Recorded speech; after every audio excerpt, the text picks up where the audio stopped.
Oke, kita record. Assalamualaikum warahmatullahi wabarakatuh. Perkenalkan, nama saya Andri Ariansa dengan NIM F1E22005 dari kelas R001. Baiklah, saya di sini akan menjelaskan materi tentang pengertian OSI model. Nah, oke, kita masuk. Kita langsung masuk aja ke PowerPoint-nya. Oke.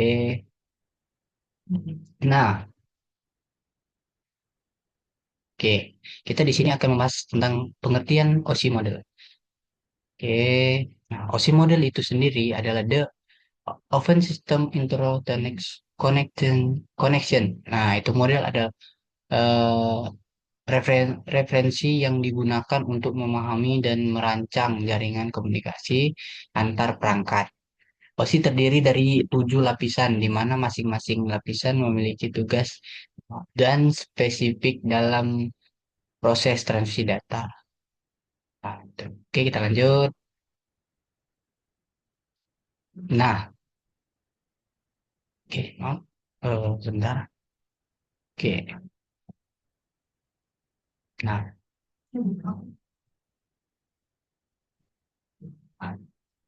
nah ini adalah 7 lapis 7 lapisan OSI. Nah, yang terdiri dari satunya itu physical layer. Nah, physical layer ini lapisan fisik.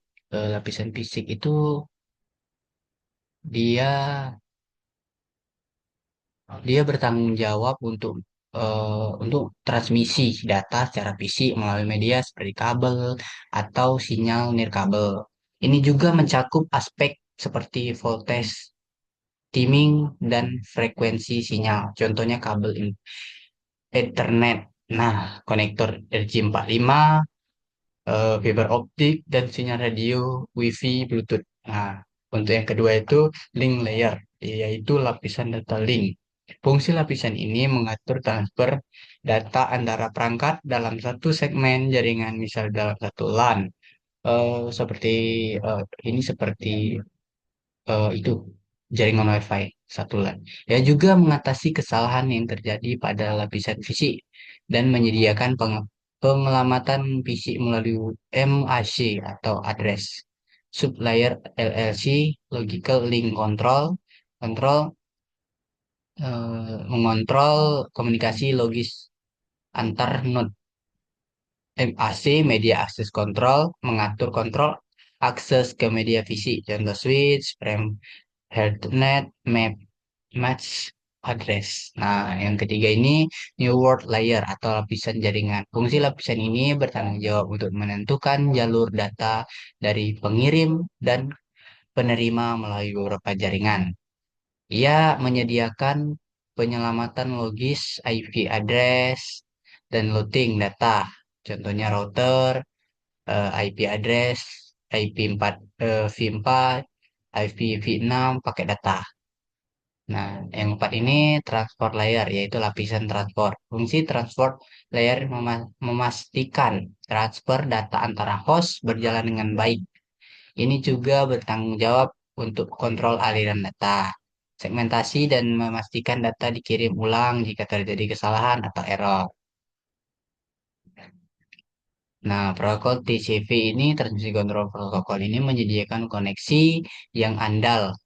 UDP, User Datagram Protokol, koneksi tidak andal tetapi lebih cepat. Contohnya protokol TCP, IP segmentasi data, pengendalian kesalahan. Oke, kita lanjut. Ini untuk yang kelima. Kelima ini, oke sebentar. Oh, maaf. Nah, kalau untuk yang kelima ini, source layer, itu lapisan sesi yang menentukan sesi pemeliharaan pengakhiran sesi antar aplikasi. Ia mengatur dialog antar perangkat dan mengelola pertukaran data secara berlanjut. Contohnya protokol NetBIOS, sesi remote, desktop protokol, dan RP, SSH, dan FTP. Yang keenam itu presentation layer, lapisan presentasi yaitu fungsinya untuk presentasi layar bertanggung jawab untuk menerjemahkan data antar format, aplikasi, dan format jaringan. Ini juga menyediakan fungsi deskripsi, deskripsi, dan kompresi data. Contohnya ekspresi SSL, TLS, pengodaan, dan HCL, format gambar JPG, format video, WHOR, XML, dan JSON. Dia bisa membackup data kita supaya tidak eh, bisa menerjemahkan pengiriman format jaringan. Dia juga menyediakan enkripsi, deskripsi, dan kompresi data supaya lebih bisa dibaca dan aman.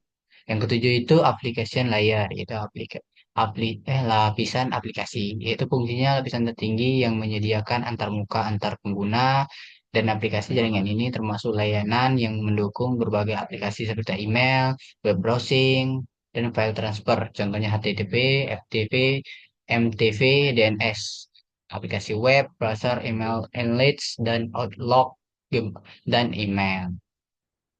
Lanjut. Nah, di sini ada juga. Ini adalah OSI model. OSI model ini susun seperti ini. Ada layers dan media layers. Nah, ini data application, data prestation, data session, segment, transport, packets, network, premise, data link, dan bits physical. Nah, ini ada contoh praktis penggunaan OSI layer model. Nah, interaksi antar layer, ini dijelaskan interaksi antar layer itu data melewati semua lapisan ini saat dikirim dari satu perangkat ke perangkat lain. Setiap lapisan menambah satu kompres informasi spesifik untuk memfasilitasi komunikasi yang efisien. Nah, lapisan ini bekerja secara berjenjang dari application layer ke physical layer saat pengiriman dan sebaliknya saat penerimaan. Nah, kita lanjut lagi. Ini ada 7 contoh pengiriman email. Ini kan dari layer tadi. Ini aplikasi layer. Di sini kita Anda menulis email di email di Gmail. Oke. Lanjut kedua, precision layer protesi. Ini email diformat dalam star ASCL dan dikompres jadi diperlukan. Nah, session layer ini sesi komunikasi email dibuka dengan server MTV. Nah, empat ini transport layer. Transport data email dibagi menjadi segmen menggunakan TFP dan memastikan integritas pengiriman. Yang kelima ini node layer atau jaringan. Segmen email diberi alamat IP untuk kita bisa mengirim ke tujuan dan dikirim melalui jaringan. Data link layer itu paket diubah menjadi frame dan map pasi address di router atau switch dipakai.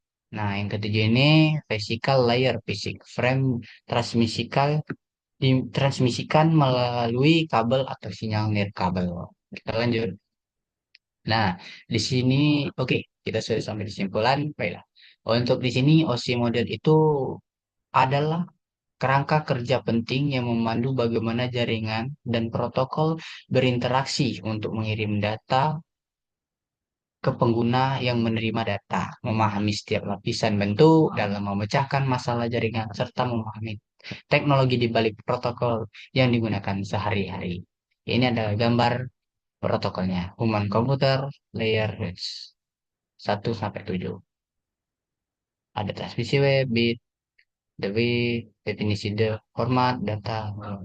Nah, mungkin itu saja yang dapat saya sampaikan. Lebih dan kurang saya mohon maaf. Saya akhiri. Wassalamualaikum warahmatullahi wabarakatuh.